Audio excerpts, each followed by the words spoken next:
और अब खबर विस्तार से। बड़ी खबर पहले इंदौर से आपको बता दें, युवक की हत्या के बाद जमकर बवाल हुआ। नाराज परिजन सड़कों पर उतर आए। सड़क पर लोगों ने जमकर उत्पात मचा दिया। नाराज लोगों ने सड़क को जाम कर दिया।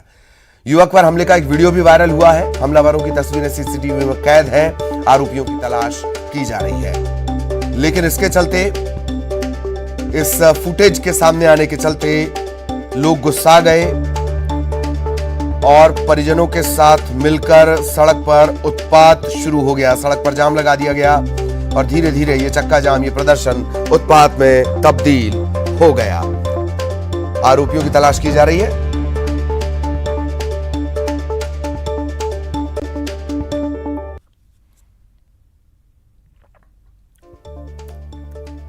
तो इंदौर से ये बड़ी खबर, तस्वीरें आप देख रहे हैं और ये वो फुटेज, सीसीटीवी फुटेज जिसमें नजर आता है कि इस युवक पर हमला किया गया था।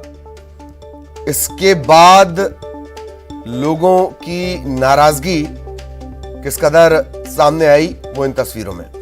सहयोगी विकास इस वक्त हमारे साथ जुड़े हुए हैं। विकास के पास आपको लिए चलेंगे। विकास, क्या कुछ अपडेट, क्या फिलहाल हालात काबू में कहे जाएं?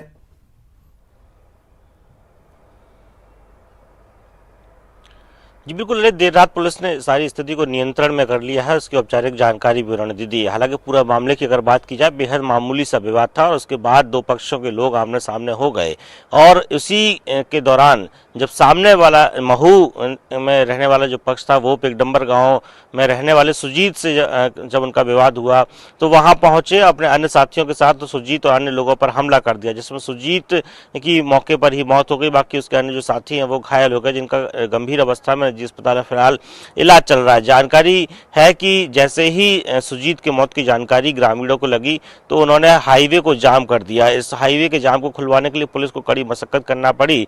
इस दौरान शहरी और ग्रामीण इलाके के अलग अलग थानों से पुलिस बल को मौके पर भेजा गया। पुलिस के बड़े अधिकारी भी मौके पर पहुंचे और स्थिति को नियंत्रण में किया।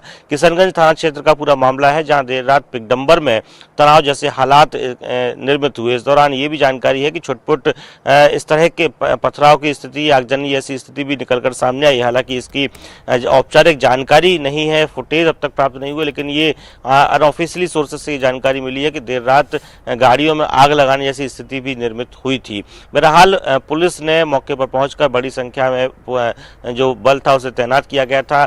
इसके साथ साथ में सख्ती जब दिखाई, इसके अलावा जल्दी ही सभी आरोपियों को गिरफ्तार करने का उन्होंने दावा किया, तब जाकर सड़कों पर देर रात जो जाम लग की स्थिति थी उसे खोल दिया गया। और आज सुबह जो सुजीत की जिसकी मौत हुई, सुजीत के शव का पोस्टमार्टम कराया जाएगा। इसके साथ साथ में जो अन्य घायल हैं उनके बयानों के आधार पर आरोपियों के गिरफ्तार करने का दावा पुलिस की तरफ से किया जा रहा है। ललित, बिल्कुल, बहुत बहुत शुक्रिया विकास आपका इस तमाम जानकारी के लिए। सहयोगी विकास, लगातार उनकी नजर इस पूरे घटनाक्रम पर बनी हुई है। आगे भी अपडेट हम आप तक पहुंचाएंगे। इधर सीएम शिवराज ने मंत्रालय में अपने कैबिनेट मंत्रियों के साथ एक बैठक की।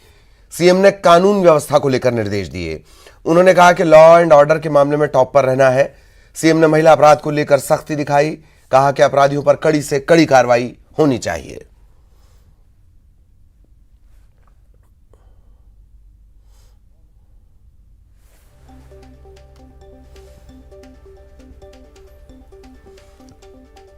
और सीएम शिवराज के बतौर मुख्यमंत्री चौथी पारी के 2 साल पूरा होने पर भोपाल के नरेला विधानसभा में मेगा आयोजन किया गया। जब सीएम कार्यक्रम में पहुंचे तो उनके ऊपर फूलों की बारिश कर स्वागत किया गया। सीएम ने इस मौके पर कहा कि हमारी सरकार गरीबों की सरकार है। सरकार का खजाना राशन के लिए खुला हुआ है। जो राशन में गड़बड़ी करेगा उसे सजा दी जाएगी, उसके मकान को खोदकर मैदान बना दिया जाएगा। कमलनाथ सरकार पर भी उन्होंने निशाना साधा।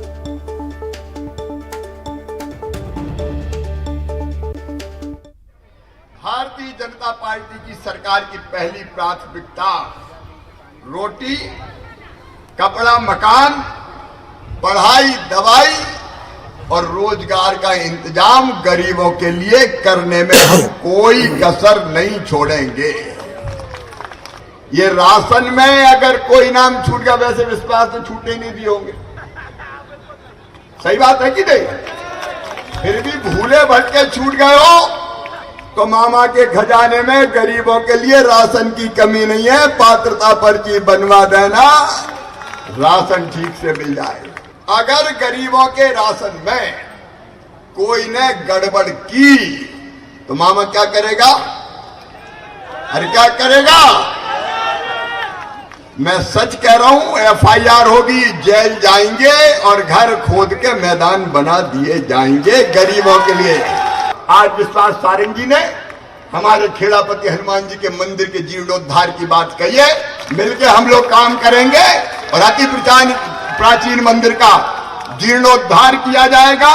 उन्हें कुछ और चीजें, उपनगर में हॉस्पिटल का निर्माण, वो भी हम लोग करेंगे। फ्लाईओवर की बात करों चौराहे पर, उसकी भी रूपरेखा बना लेंगे। हाउसिंग बोर्ड के मकान की बात मैंने कह दी है। और मोती नगर रेलवे की जमीन है, कहीं उपयुक्त स्थान पर पट्टे देने की, वो भी हम लोग व्यवस्था करेंगे। और सीएम शिवराज सिंह चौहान की बतौर सीएम चौथी पारी के 2 साल पूरे हुए। बीजेपी ने इसे लोक कल्याण दिवस के तौर पर मनाया। जगह जगह जश्न आयोजित हुए, कार्यक्रम आयोजित हुए। लेकिन इस चौथी पारी में अब मामा शिवराज की छवि मामा बुलडोजर की बनती जा रही है।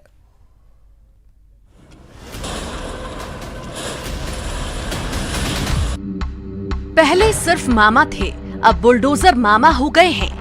यकीन नहीं आता तो ये तस्वीरें देख लीजिए और खुद ही सुन लीजिए। सीएम शिवराज की चौथी पारी के 2 साल पूरे होने का कुछ अलग तरह का जश्न भी कह सकते हैं इसे। लेकिन मामा यहाँ नए अवतार में दिखे। देखिए, आपका नया नाम बुलडोजर मामा। चौथी पारी के 2 साल पूरे हुए हैं और बुलडोजर मामा की एंट्री हुई है। सीएम शिवराज की चौथी पारी के 2 साल पूरे होने पर विधायक रामेश्वर शर्मा के बंगले पर बुलडोजर की परेड निकाली गई। एक साथ लाइन में दर्जन भर से ज्यादा बुलडोजर को खड़ा किया गया और ढोल नगाड़ों के साथ कार्यकर्ताओं ने जश्न मनाया। खुद मुख्यमंत्री शिवराज सिंह चौहान रामेश्वर शर्मा के बंगले पर पहुंचे और जश्न में शामिल हुए।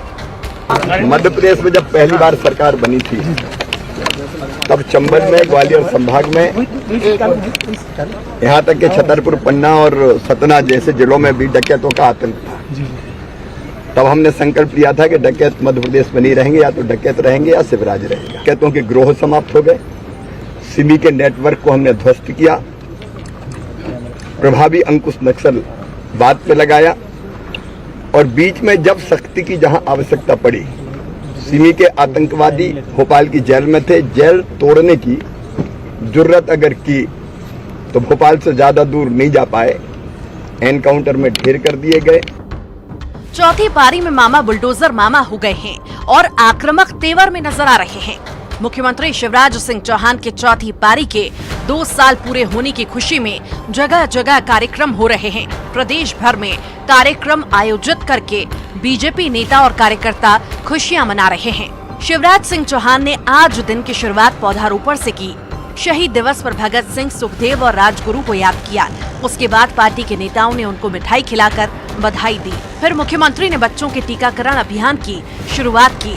शिवराज सरकार के 2 साल पूरे होने पर मध्य प्रदेश बीजेपी लोक कल्याण दिवस के रूप में मना रही है। हमारे उन कामों पर जो गरीब कल्याण की योजनाओं के साथ गरीबों का जीवन बदलने का काम, हर समाज वर्ग के साथ खड़े होने का काम और संवेदनशील जो सरकार है उसके आधार पर हम पॉजिटिवली जो काम हमारी सरकार ने किया है मध्य प्रदेश के अंदर, उसके आधार पर हम आगामी चुनाव कोई भी होगा उन चुनावों में प्रचंड बहुमत के साथ हमारे नेतृत्व में माननीय प्रधानमंत्री के प्रति जो एक अथाह विश्वास जनता का है, माननीय मुख्यमंत्री के प्रति मध्य प्रदेश की जनता का जो विश्वास है, उसके आधार पर इस चुनाव को हम प्रचंड बहुमत के साथ जीतेंगे। साल 2023 में मध्य प्रदेश में चुनाव होने वाले हैं। ऐसे में बीजेपी शिवराज सिंह चौहान को एक नए अवतार में जनता के सामने पेश करना चाहती है ताकि लोगों में मामा को लेकर बुलडोजर मामा वाली छवि हिट हो जाए और सख्त प्रशासक का संदेश जाए। Bureau report, news 18, Madhya Pradesh, Chhattisgarh. और इधर टीकमगढ़ में उमा भारती ने फिल्म द कश्मीर फाइल्स को लेकर बयान दिया। उन्होंने कहा कि हिंदू जहां अल्पसंख्यक होगा वहां धर्मनिरपेक्षता संकट में होगी। कश्मीर में हिंदू अल्पसंख्यक हुआ तो उसे वहां से खदेड़ा गया। कश्मीर फाइल्स फिल्म ने हिंदुओं की आंखें खोल दी। कश्मीरी पंडितों को जब खदेड़ा गया तब मैंने उनकी हालत देखी। फिल्म में सच्चाई दिखाई गई है। कश्मीर से धारा 370 हटाने के बाद हालात सुधरेंगे। धर्मनिरपेक्षता संकट में पड़ेगी। ये देश सेक्युलर इसलिए है क्योंकि इसमें हिंदू बहुसंख्यक है। हिंदू के अपने संस्कार और प्रकृति और सर्वधर्म समभाव में विश्वास होने के कारण ये देश धर्मनिरपेक्ष है। और इसका सबसे ज्वलंत उदाहरण कश्मीर है। कश्मीर में जब हिंदू अल्पसंख्यक हुआ तो अंत में उसको जीना मुश्किल पड़ गया। वो वहाँ रह नहीं सका और उसको वहाँ से भागना पड़ा। माखनलाल चतुर्वेदी यूनिवर्सिटी में चित्र भारती फिल्मोत्सव समारोह की आज से शुरुआत होने जा रही है। मुख्यमंत्री शिवराज सिंह चौहान इसका शुभारंभ करेंगे। मध्य प्रदेश की फिल्मों के क्षेत्र में भूमिका पर प्रदर्शनी लगाई जाएगी। एमसीयू के कुलपति दोपहर 12 बजे मीडिया से चर्चा भी करेंगे। और यहां रुकेंगे एक ब्रेक के लिए।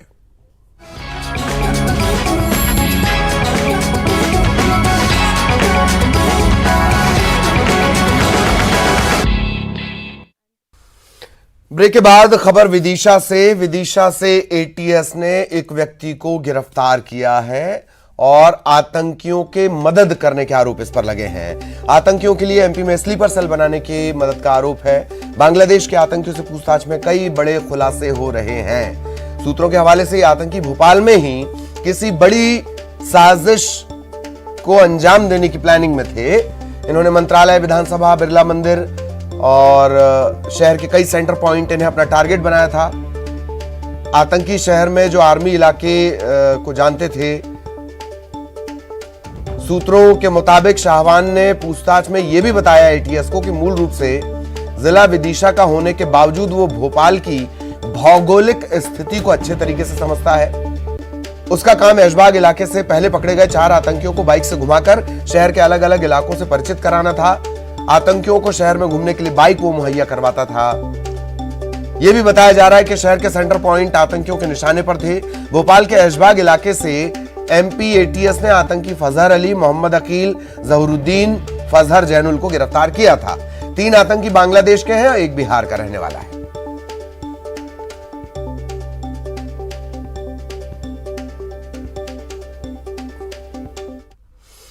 और अब प्रयागराज से बड़ी खबर। वाराणसी के लंका थाने से लापता बीएचयू छात्र का यह मामला है। इलाहाबाद हाईकोर्ट ने सीबीसीआईडी इससे प्रगति रिपोर्ट मांगी है, स्टेटस रिपोर्ट मांगी है।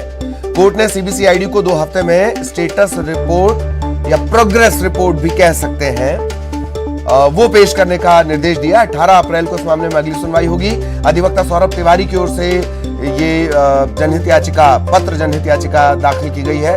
13 से 14 फरवरी 2020 की रात का ये मामला है। लंका थाना पुलिस इस छात्र को पकड़कर थाने ले आई थी।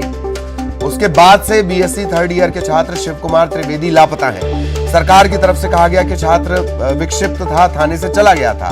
मध्य प्रदेश के पन्ना जिले का ये रहने वाला है शिव कुमार त्रिवेदी। जस्टिस प्रीतिंकर दिवाकर और जस्टिस आशुतोष श्रीवास्तव की खंडपीठ ने अब ये पूछा है सीबीसीआईडी से कि अपडेट क्या है।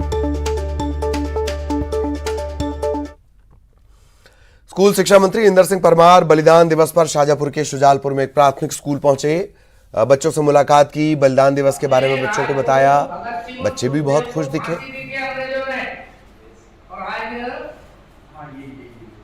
उसके बाद फिर अपने को आजादी मिली थी, है ना? कौन सा दिन मिली आजादी अपने देश को? तो 15 अगस्त को क्या होता है मालूम है क्या? 15 अगस्त झंडा लहराते ना। मंदसौर में दिल्ली मुंबई 8 लेन एक्सप्रेसवे का निर्माण कर रही गुजरात की कंपनी पर कलेक्टर ने 10 करोड़ 23 लाख का जुर्माना लगाया है। कंपनी ने नियमों के विपरीत भंडारण की जगह खनिज खनन का काम किया। इसकी शिकायत पर खनिज विभाग की टीम मौके पर पहुंची, जांच की गई, पंचनामा बनाया गया, कलेक्टर को रिपोर्ट भेजी गई।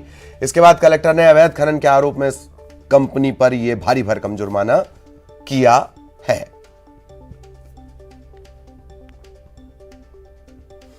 मंदसौर की कृषि उपज मंडी में किसानों का जमकर हंगामा देखने को मिला। हंगामे के दौरान किसानों ने मंडी कार्यालय का घेराव किया। किसानों ने तौल कांटे में घपले का आरोप लगाया है।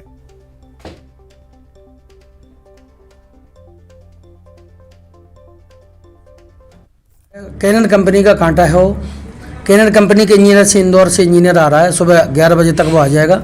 11 बजे पूरे कांटे की जांच करेगा और पूरी जो भी स्थिति होगी, कल स्थिति साफ हो जाएगी। और जो इनका कांटे का जो एग्रीमेंट हुआ है, वो एग्रीमेंट में क्या क्या शर्तें, अगर उनका उल्लंघन होगा तो उस हिसाब से मंडी समिति उस पर निर्णय लेगी। एक एक किसान को एक ट्रॉली पर कम से कम 1 कुंटल से 1.25 कुंटल कम तोला जा रहा है और खुलेआम लूटा जा रहा है। जब हम सब यहाँ पर पहुंचे अन्नदाता किसानों के साथ, तो ये माननीय तहसीलदार साहब भी पहुंचे, टीआई साहब भी पहुंचे और मंडी सचिव से हमने जब बात करी तो उनका रवैया किसानों के प्रति बिल्कुल ठीक नहीं था।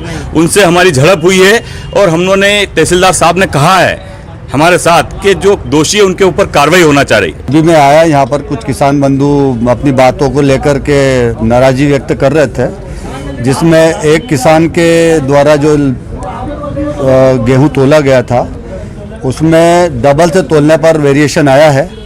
एक ट्रैक्टर पर 1 क्विंटल का वेरिएशन जो है उसके द्वारा बताया गया और दोनों पर्चियां उन्होंने पेश भी किए। लगभग 10 रोज से मेरे ट्रैक्टर आ रहा है। छुट्टी को काट के मैंने 10 ट्रिप माल बेचा है अभी तक, डबल ट्रॉली। और इसी के साथ इस बुलेटिन में इतना ही। खबरें जारी रहेंगी।